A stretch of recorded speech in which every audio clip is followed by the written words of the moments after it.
afternoon. Please silence your cell phones.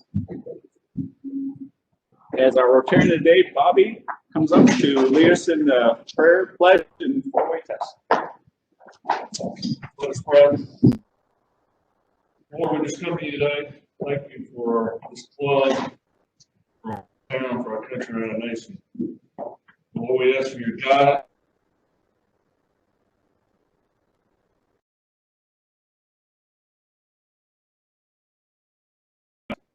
Lord, thank you for this day. Thank you for all the blessings you give us. Thank you for this food and the nurse of our bodies. In Christ's name we pray. Amen. Pledge allegiance. Pledge allegiance to the flag of the United States of America and to the republic for which it stands, one nation, under God, indivisible, with liberty and justice for all. For four-way test of things we think, say, or do. Is it true? Second, is it fair or false? Third, will it build goodwill and better friendships? and fourth, Will it be beneficial to all?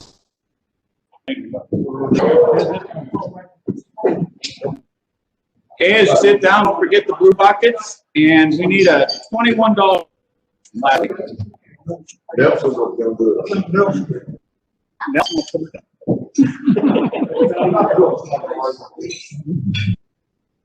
Okay, just Keith has the price list on the tables now. Don't forget that. I'm not doing this. Don't you let everybody say it. You can put me down there.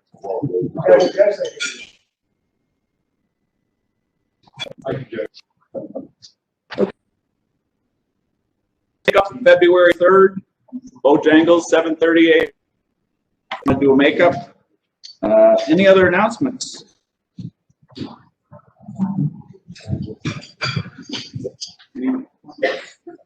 Okay. Go ahead. I was going to say something about it. But on the prize list, if you have somebody wins this, wins a prize, excuse me, if somebody wins a prize, and they go to a vendor to pick this up, I don't know if you want to kind of get in touch with them, whatever. Vendors may have a problem getting their prizes in their stores by the time we say that they want a prize. I mean, I just know some of our vendors are saying, we're going to do it, but it might not be the time because of COVID. We can't get inventory in the timely manner right now. I get some that are still getting orders in from a year ago that still get stuff in. So if you just kind of help us, coordinate with whoever wins. If you see a person win, you give them a call and just, make sure they get the product. The problem, somebody knows that they'll get it. Just, it might be a little late. So Bob, I want to buy next week. Okay. But Bob, they don't have any buyers. Don't look at it, but we know when they come in. Yeah. Well, that's what I mean. That's what Scott, you told me that.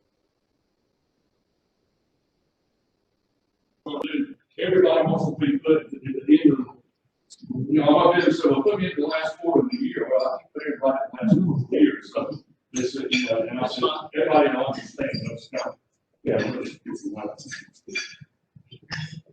wanted to say something. Sure. I'll leave stand up. Most of you in here know what we do at Surfro, but if you don't know, we are actually doing COVID cleanings. So if you do have an occurrence in your office or at home, please give me a call. I will come immediately. I keep all my equipment in my car, and we do it regularly every day. So, let us help you, get back to business or become at home or whatever that looks like. But we are doing it, and it's EPA vetted and all the good stuff. So that's that. Other announcements or prayer requests? Okay, well, it's my pleasure to introduce Carlos Tobar, the county manager. Thank you.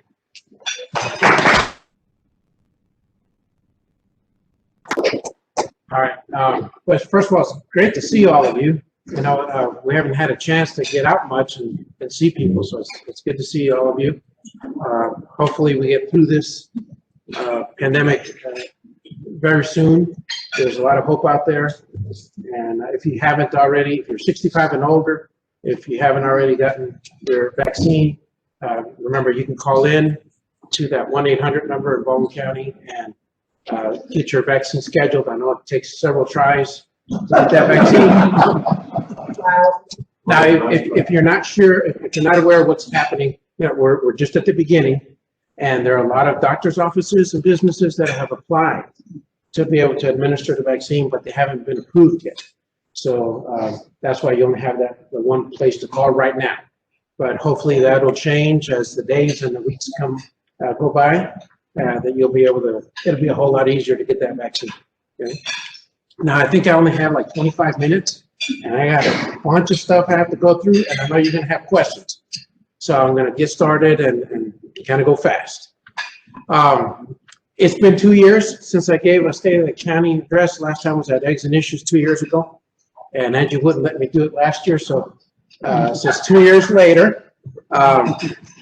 And so I took out all the old stuff. This is all the new stuff.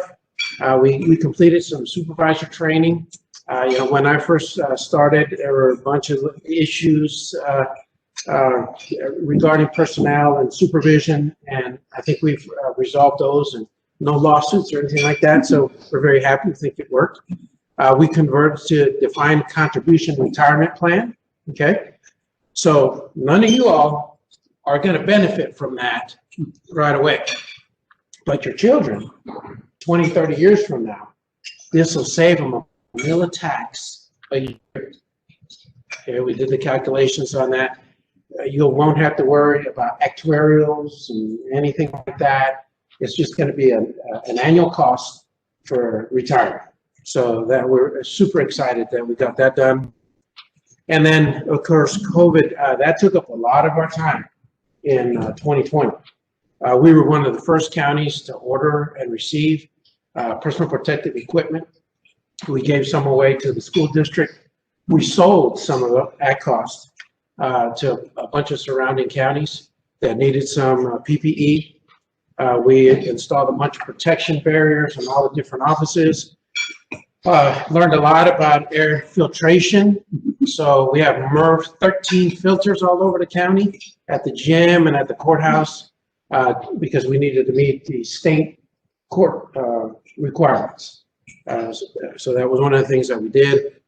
And then, of course, the safety protocols, wearing a mask and socially distancing and all that stuff. So one of the reasons I acted quickly to get this PPE here was because we wanted to keep going. We had a lot of momentum going at the county, and the idea of shutting down, that just was not acceptable. And so we wanted to get going as fast as we could, and that's why we acted aggressively to get the personal protective equipment and everything else that we needed so that we can continue operating at the county. If you remember, if you were at that Eggs and Issues 2 years ago, you remember this slide, but 2 years ago, I reported that we had 15 houses demolished. Well, we're up to 150 now. So we never had an inventory of all the unsafe structures in the county. I was told it was about 300. So we're halfway there. And we're going to talk, we called it the Blight Reduction Program. You're going to hear a little bit more about it at the end as well. But we're very pleased that we've made that progress. Hopefully you've seen the difference in the communities. And we did get lucky because some of the ordinances that the commissioners adopted spooked some of our mobile home park owners, and they decided to sell. And so when the new owners came in, they cleaned up a bunch of them, 15, 20 at a time. So that's why that number is so high. And then we partnered with the school district to implement the Harrisburg after-school program at the College Police Center. So you've seen this slide before from 2 years ago. I think we keep it there. Everything we're trying to accomplish. We want our neighborhoods to look like that up there, left picture, and not this lower left picture here, okay? One of the things that we did with our land use code that you'll never see again in this county, you're not going to see anybody bring in and install a manufactured home that is just on cinder block and wheels. they have to have a permanent foundation around the perimeter. So you'll start to notice that around the county as well. There's a lot of demand for that type of affordable housing, but we need it to be good housing long-term, because the house that is not on that permanent foundation is going to be your unsafe structure 20, 30 years from now. So these are all the ordinances that have been adopted recently. The animal control ordinance was updated, alcohol ordinance, land use code, timber ordinance, broadband ordinance, that's new, and the short-term vacation rental, that's new. As far as the broadband, we're not really talking a whole lot about economic development in this update, but no county is investing in economic development. We have put up roughly $400,000 as a local match for a grant to bring more rural broadband into the county. And we're partnering with the Central State Hospital Local Redevelopment Authority. They have an application to the Economic Development Assistance Agency. Okay, so we're putting our money up for that, but there's nothing to report. So we are investing in economic development, but there's nothing for us to tell you. There's just big business coming, but we are working on that. County facilities in a state of good repair. We renovated the Recreation Department offices, updated the Fire and Rescue headquarters, and right-of-way maintenance is ongoing. I don't know if there are fewer trees in the county right-of-way, and I don't know what your past experience has been, but hopefully you've experienced fewer blackouts or power outages because trees fall on power lines. They fall on trees, on the roads, and people run into them. So just in Georgia, at least since I've been here, since 2012, a tree has fallen and killed somebody who was driving on a Georgia road every year.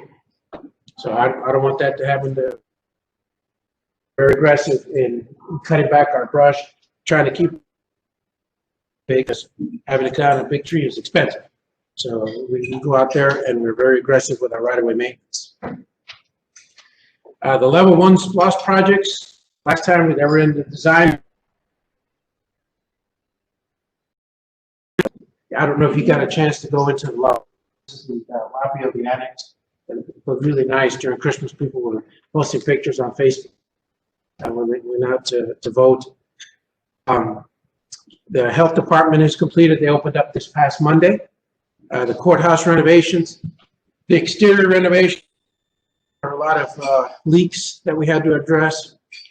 We had installed security cameras in the building. The courtrooms now have video conferencing equipment, and of course we had to upgrade the HVAC system as well. Now we're going to go to the inside. The architect is here today, and we're going to create a new courtroom down on the first floor and just do some musical chairs and create more space for individuals there. The E911 center, or we have here, it was what you voted on was law enforcement center improvements. We improved the HVAC systems at the jail, the administration building, and the jail cells themselves, saving $2,000 a month in operating costs because of that. Also changed out the parking lights, parking lot lights. They're now LED as part of that savings as well. The E911 center had a lot of improvements. They have a brand new AutoCAD system, computer-aided dispatch. They have a new telephone system. So that was very, very expensive, but they're state-of-the-art now. This was the ribbon cutting ceremony when we celebrated all those completions, because Angie didn't want to do too many, so she said, just one for all, please. And one of the things that I want to talk about, the level 2 loss projects, the senior center was renovated. We have a brand new animal control shelter. The fire station have new generators. One of the things, hopefully you notice, that we were not on the news during the election cycle. Okay, we want to keep it that way. And we got a brand new roof in the Scottsboro Community Center. Didn't want any problems there during election day. All the fire stations that are polling places now have backup generators. Didn't want to be on the news that a machine went down, power went out. And then at the new annex, you have a special place for voting on the side of the building, and the wait times were very short. So I don't know if you took advantage of that, but so the fire station generators was important for us. The West Apron project, this was the ribbon cutting ceremony for that project there. It's now actually phase 1 because we saved a lot of money on that project. We're now able to do phase 2, and we're going to do a private-public partnership, expand that the apron. Basically, it's just creating more dirt so you can add in some more hangers. Okay, and it's important to all of us because the airport, for all the taxpayers, everybody in this county, does it benefit everybody, right? It's beneficial to all concerned. We get a lot of taxes from the airplanes, and the more hangars you have, the higher the likelihood that you're going to get a very expensive plane come in, and the taxes on those are really high. $1 million plane, about $100,000 a year. So that keeps all your taxes down. So this airport actually generates more revenue than it costs the county taxpayers. So very excited about that. This next phase that we're going to do, we anticipate we will have a T hangar with this concept called condominiums. So they're going to have condominiums for the airplanes. We're going to start off with 10. So we eventually want to have 2 T hangars, 20 condominiums. There's high demand for hangar space at this airport. So we have a very good reputation in the region. People prefer coming to our airport and driving to their final destination than going into neighboring airports because our customer service is bad. I won't name those other counties, but we are a preferred destination. Let's see. Okay. Now the other thing, this new accountability court facility. That's that one up there. We've done a lot of musical chairs, right? So that was where the water department staff was housed, and so they moved into the new annex, and then we moved the Superior Court's accountability court over to the Heritage Rotary facility, and that needed a lot of work. The back half of this building was condemned, so it needed all new electrical. So we spent $30,000 on renovating the inside, including new electrical. Spent $25,000 to fix this brick that wasn't done right 40 years ago when it was first built. It had very poor drainage. And then we're installing new bathrooms on the back side of the building because we found out after they moved in that the bathrooms that were in the middle of the building had sewer pipes that were at an angle underneath the building. We couldn't even repair them. And we won't discuss what happened when you flushed the toilet. So they're now testing over at the gym temporarily until we get those bathrooms taken care of in about a month and a half. So I think, is this where I want to start? Yeah, stop. One of the things I'm very excited about is that, the Department of Public Health has their new facility, but their old facility is the old brick plant.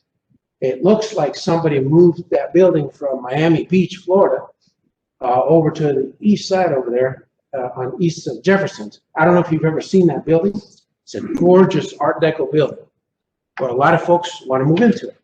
And we think there's a request for the sheriff's office to use the left side of the building. And I think it's safe to talk to you about this. We don't really like to tell you where the Drug Task Force office is because they do a lot of undercover stuff.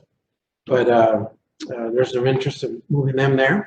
And E911 Backup Center, we wanted to be at that old Department of Public Health building, and the Emergency Operations Center. So that would move over to that facility. Where the Drug Task Force is now, we would move 4-H because they're not in a good place right now. And so we would move them to that facility. And at that facility, they have a lot of space for community garden. So all that to say, we're super excited that we think once we have all these musical chairs done, that we will have all of our county space needs taken care of for all of our different offices for at least 40 years. And so everybody's got space, and we have room to grow as well. And everybody's excited about where they're moving to, and a lot of these buildings are repurposed. So the animal shelter was in the old county jail. So we reused that space. I tell people, I don't know if anybody's ever been in that building, but you look around, walk around, that building will be there when Jesus comes back. Okay? The walls are about that thick. I mean, there's, that brick building where the drug task force wants to move, the old Department of Public Health, 18-inch concrete floors. So, I mean, it is, there's some really good old buildings here, and we're repurposing them. So we're very excited about that. On the IT side, a new finance server was installed. GIS created a new district map with street names. We have 1,765 followers on Facebook, 600 subscribers to our newsletter. The tax commissioner has a new drive system. And exciting for all of you is we have a citizen GIS work order portal coming. Our staff is working on that right now. All of our work orders are going into that portal. We're trying to work out all the kinks. Our GIS person is Kat Cronlin is rolling that out. She got all that taken care of. And so you'll be able to, I don't even know all the details on how you all would do it, whether it be on your phone, but like if you see a pothole on the side of the road, you can pull over and let us know about it. So I'm not sure exactly how all that's going to work, but it's a citizen GIS work order portal. So that's coming. Sewer water improvements, and this is important because as we look to the next blocks, we've got our facilities, our buildings taken care of, but we still have a lot of work to do with sewer and water. Just last week, a contract was awarded for over 4,000 linear feet for new sewer pipe in the Hardwick area. That picture that you see there on the right-hand side, that's how they're going to do the new sewer replacement. If you remember, last time I did this presentation, we actually used the blue pipe, and they dug up a bunch of stuff and they put in new pipe in Hardwick. This time they're doing what they call cured in place pipe. So this is a trenchless method, and the pre-construction meeting is next Thursday at 10 o'clock. We improved our water quality. There are no violations in 2018, and we anticipate our 2020 report any day. We anticipate it'll be the same. They kind of figured out what to do to get the water quality improved. A lot of that is just maintenance. It's going out there, opening some valves and letting some water run out, flushing the system out. Some of it was with some chemicals. We created more payment options for our customers. The Hopewell waterline tank extension was completed to Nelson Road. That provides redundancy. So if ever there's a water main break somewhere, we've got a redundant system in that area. And we do that countywide. We installed 9,599 smart water meters, and we prepared to submit the next CDBG project in 2021. That's to replace another mile of sewer line in the Hardwick area. And we're providing safe transportation options. How am I doing on time? Because this one here is going to take a while. Okay. Okay. We're paving now about 6 miles of road annually. At this rate, all the roads will be resurfaced every 60 years. Okay. Now, there's a solution to that called T-Splosh, but we're not going to talk about that today. GDOT awarded Baldwin County $150,000 for the new Nelson Road culvert. That's the picture I took on Monday. So we got the concrete down. Let me park here for a second. There were pipes under the road here, and it got blown out. Okay, Bonner Road is still closed almost a year later. Same problem. I've got pictures. People are sending me pictures all the time, and we're going to have more problems like this. The big issue is that, yes, we can go back and just put pipe, but you know what? It's going to fail again. And that's why we said, we don't want these things to keep failing. But this was $320,000. And we did get an additional grant of $150,000, but I want to give you all an idea how much all this stuff costs. This is just one little crossing. This isn't even a bridge. So as you think about T-Splosh, should be right here in your mind. If you live in Baldwin County, think about these issues. You know, it's not just the resurfacing. It's all these drainage issues. What happens, here's a good thing and a bad thing, right? You have a lot of development happening in the county. When somebody goes and wants to build a house, they tear down a bunch of trees. Well, now that soil is not stable anymore. You got water runoff going all over the place. And a lot of trees come down here and just block or break the pipes that are there. And we have one picture that was sent to us. A husband sent us a picture of his wife's car in the creek. Okay, she managed to get out. She didn't drown, but this happened on the north side of the county. And so it's a serious, serious problem. We know how to fix it, but it's just too expensive. We don't have the resources to say, okay, you know what, we're going to spend $300,000 on this one today, another $300,000 on that one tomorrow, another $300,000 on this crossing over here. So it's a serious problem, and it's extremely expensive. I'm sure some of you have seen the new reduced conflict U-turn at Georgia College on 441 West Campus, and the traffic signal at 49 in Blandon. I'm super excited about those two projects. 2 years ago, I visited the Tenel office, and I told them, I said, listen, y'all need to do something out here. And we talked about what did I ask for? I asked for a roundabout, actually. But that was awfully expensive, okay? You're talking $1 million. So they started doing these reduced conflict U-turns around the state, and they said, well, what about an archive? I said, that should work. So they got this done under $250,000 for each of these projects, and I think they work very well. And then also they're installing the pedestrian improvements at the Georgia College downtown campus. I'm sure some of you have heard that we have a grant to do a design for a multi-purpose path around the airport. Drama around that, but it's the public favors it 2 to 1. We've had 2 citizens, 2 ladies have gotten hit by cars out there. One was jogging, one was riding her bike. So we want to provide a safe travel option for walkers, joggers, and bicyclists around the airport. We've expanded public transportation hours. That might seem counterintuitive to do that in a pandemic, but our ridership actually was roughly the same as the prior year. When school was shut down, a lot of students traveled on the buses, and that didn't happen, but we increased our medical trips.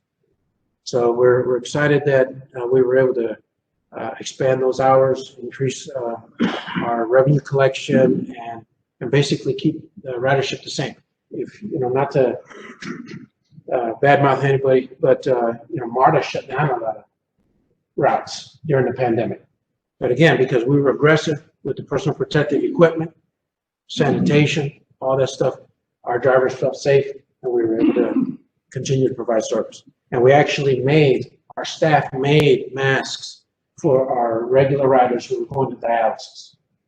So we wanted to continue to provide that service. Now this last one here, super exciting. Let's see, that picture is kind of hidden, but let's move it here. Oops, hold on. No. Can you see that picture up here? That's at our airport. In another public-private partnership, Faithful Guardians started a flight school at the airport on county property. If you remember, a couple of years ago, we had renovated the modular building that we got for free from the sheriff's office, some confiscation somewhere, so we got a free trailer, and we spent, I think it was about $30,000 to renovate that building, and that is the flight school. And they're doing so well that they're actually going to hire another instructor to come out here. We allow them to park their 2 Cessnas at the airport at no charge, and they don't pay rent. They pay their utilities, but they don't pay rent for that modular building. And one of the things Faithful Guardian tries to do is encourage more women pilots, because there are not enough female pilots in the industry. And that's a picture of a young lady who has been out there training. And so they do try to bring a lot of women in and young girls in to teach them how to fly. I'm sorry that the picture's a little bit obscured there, but that's, you know, that's something that for the use of the facility and parking the planes there, we wanted them to promote aviation and encourage high school students, Baldwin County high school students, to come out and learn how to fly. So very excited. Now, did we do okay? Well, the National Association of Counties awarded Baldwin County 2 achievement awards this past year. In the category of community and economic development, we received the award for the Blight Reduction Program. At the time, it was 101 houses that had been, or structures that had been demolished. So since then, another 49 have been demolished. And I remember I got taken to task over there at the Union Recorder Office when I first started here. He says, when are you going to do something about it? I think you were there too, right? When are you going to do something about all these abandoned houses? So excited about that. And under civic education and public information category, the Animal Adoption and Rescue Program won a national award. The adoption and rescue rate for dogs in Baldwin County is 98%, and the adoption and rescue rate for cats is 93%. And the ladies, all the full-time employees over there are ladies, okay? And they do an amazing job. They're the hardest working employees we have in this county. And you might ask, now, Carlos, why don't you have some guys over there? Well, we hired a couple guys. And one of the guys said, I'm calling Commissioner Hall, telling him this job is too hard for me. This job is too hard. But we have female workers there, full-time workers, who get it done. And, you know, part of what we've had to do, you know, we don't like having to issue citations and take people to court, but we also don't play games. You know, if you abuse your animal, we're going to cite you, we're going to take it to court. And I think word is getting out, so we have fewer and fewer problems throughout the county with these two issues. So I know, you know, we're not done yet. There's a lot of work to do. We have a litter problem. We have a solid waste problem. Most of our complaints are about solid waste in this county, and we're trying to get those resolved. But I want to stop here and field any questions that you may have. Yes, sir. Land bank, and talk about log cabin road, what the future it looks like. Okay. Well, land bank, you know, we passed a resolution, you know, to create a land bank. Be very helpful if the city would do so as well.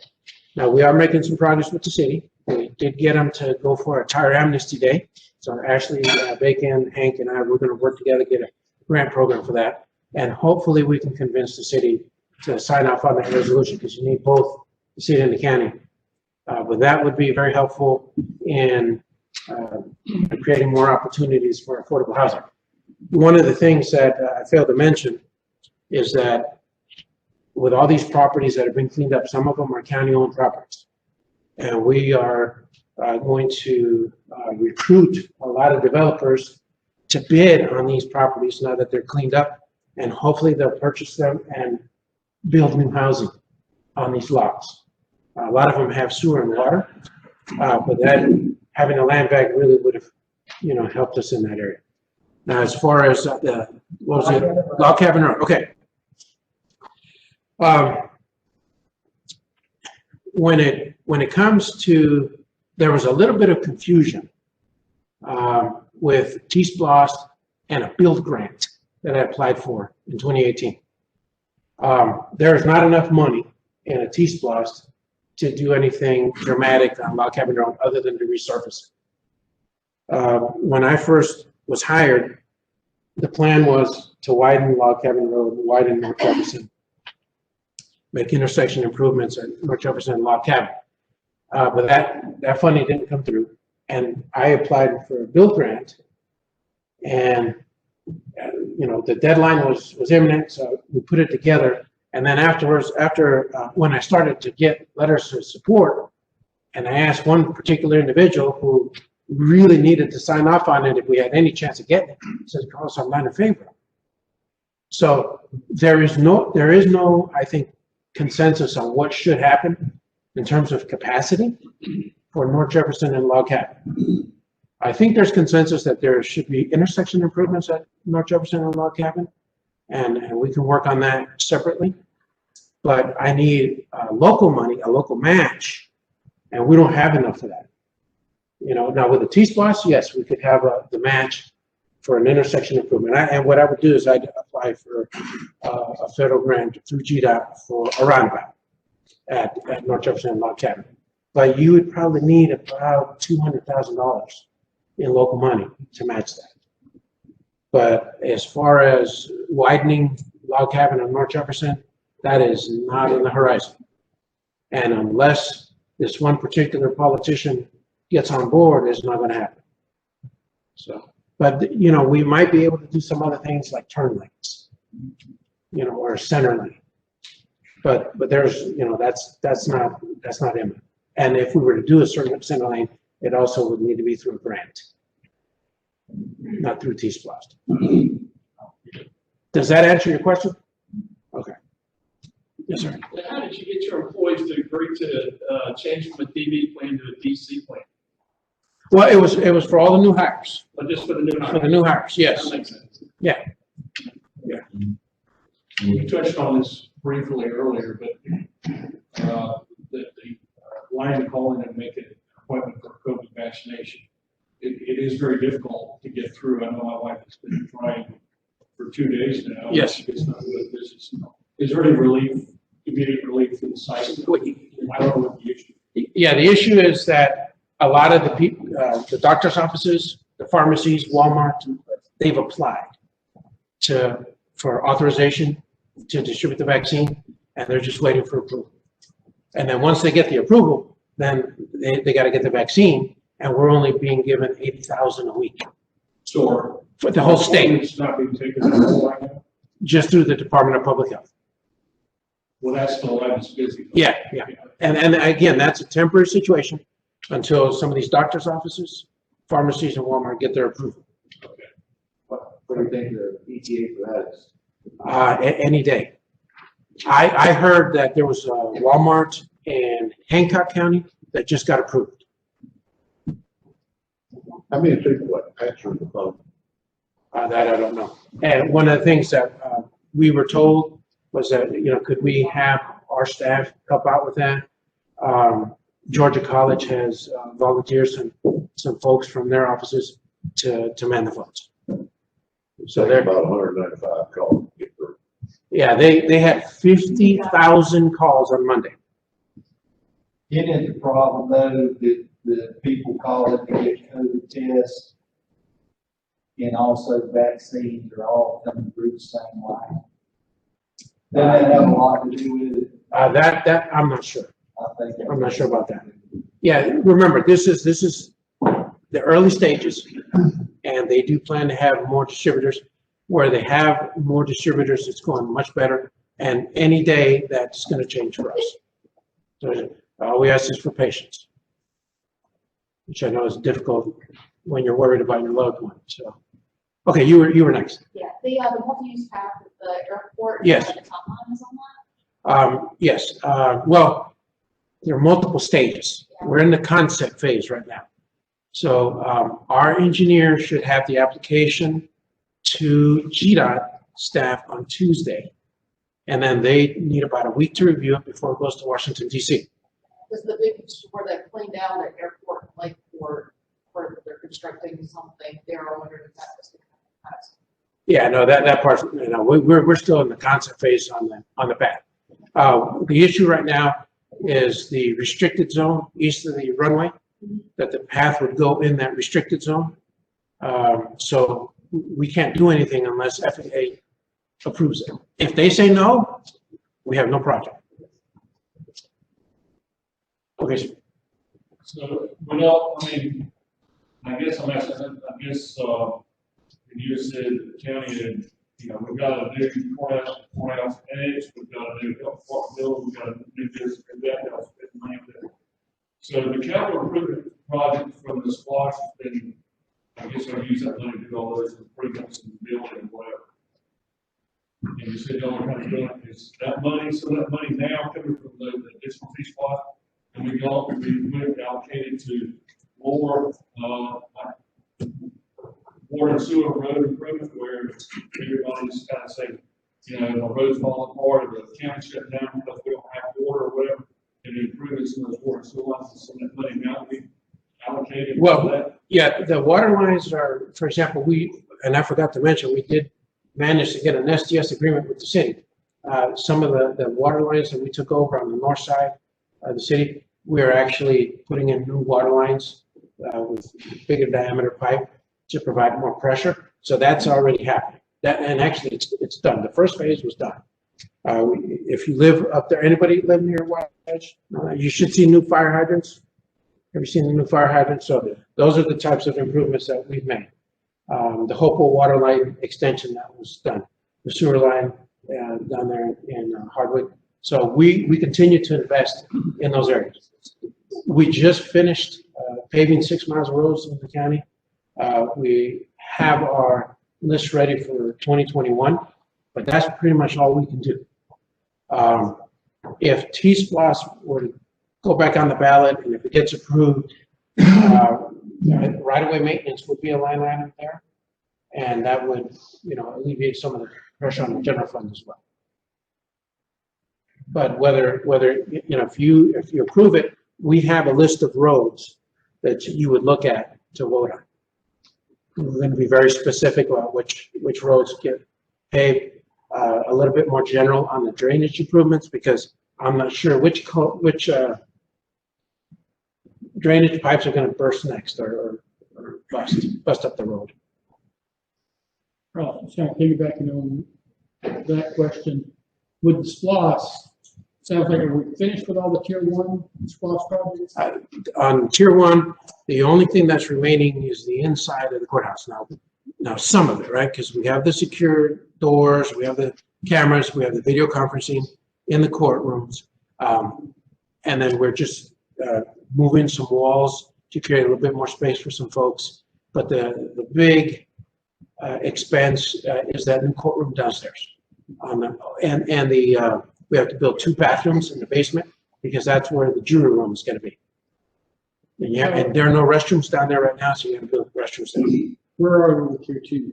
How far into that? Well, as far as facilities go, we're done with that. And then now the investments are in roads and sewer and water. Well, hold on. Ashley had her hand up first. Okay. He asked me a question, your answer, I can't process it. The list of roads that you mentioned? Yes. You said we would vote on them? Yes. Are you saying we as a community would vote on them? Yes. Really? Okay. Yeah. We were told last time that the T-SPLOS didn't pass because we were too general. Right. That we threw everything in there and there was nothing specific. So our county engineer grades all of our roads every year from worst to better. And he's got more roads than we can actually pay for. And we think that that's what the citizens would like to see is, okay, what roads are actually going to get paid? So that would be in the Yes. Okay. Yes, it would be an exhibit A. Okay. Second question, where can the community find a formal executed SDS agreement that we can see what the agreement looks like? Well, it probably should be on our website. Okay. But if it's not, I haven't looked for it, but I'll put it down here. Make sure we get that done. But it should be on our website. The office that looks at trash roadside, do you have that staffed right now, or? Actually, no. The pandemic has affected our employees, fortunately, not too bad. But the person in charge of that program is out of commission forever. Are you talking about shipment? Yeah. Yeah. I don't think I've seen log cabin as bad as it's been recently. I don't know if I've ever seen it that bad. So I didn't know if we needed to get people to look. Is it trucks? Is it trash trucks that is going out or something? But but something's going on. So, Yeah. but if you don't have the staff, it's kind of. Yeah, but we're working on getting the staff. Yes, sir. Do y'all consider using local county, contractors on any of these smaller projects, On which projects? smaller projects? Yes, sir. Yes, sir. We use a lot of the local contractors, plumbers, electricians, paving subcontractors. For example, the guy who is the sub on the Nelson Road culvert, he lives on their road. So we use a lot of local firms. The right-of-way maintenance could be done by local contractors too. Yeah, that I think that is going out to bid. The right-of-way maintenance, mowing. Sorry, mowing is going out to bid. If it were broken into smaller contracts, local could handle it. A local person can't handle the whole county. But if it were broken down into areas, local contractors could take the, this and that, this and that. And the money would stay local that way. And it would be a better job done because local people do it. And the neighbors. I know who to call. Who started on that? All right, that's a good point. I've got a question. The recycling convenience centers, is there any hope of those becoming full service 7 days a week? Ever? We had talked about using technology to make that possible. We had started that conversation about a year ago, right before the pandemic hit, but that's certainly something that we would like to explore. Because like I said, solid waste is our #1 complaint in the county. Well, and I think, I had a discussion with Jim on the left, but, I think some of the lost cabin debris could be from the fact that, it's post-Christmas, people are trying to get to the dump on log cabin, and they get there and it's closed, they're gonna drive back home, and the log, the likelihood of blowing out, so it'd be nice to do that. Yeah, the big issue there is trying to prevent people from outside the county coming in to dump. So, but there are other communities who've solved that problem.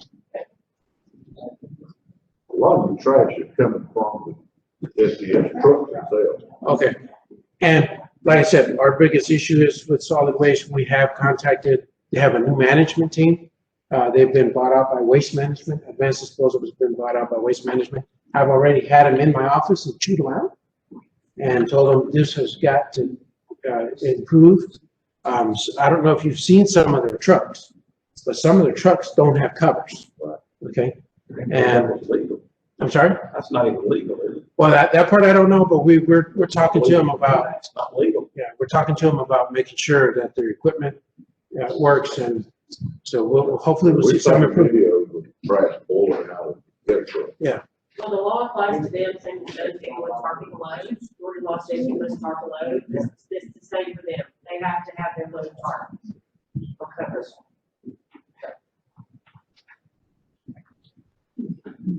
Any other questions?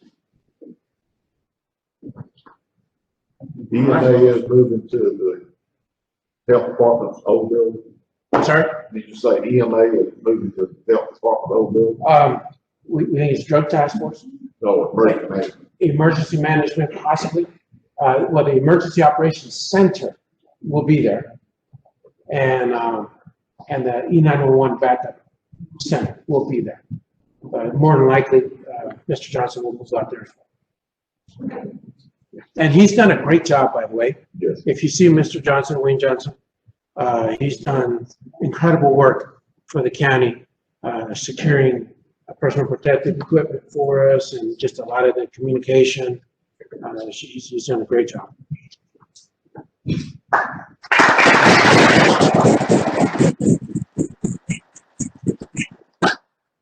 Thank you very much. That was a great talk. We have anything where we're giving our guest speakers a pen, so. Any other announcements? Okay, we are finished.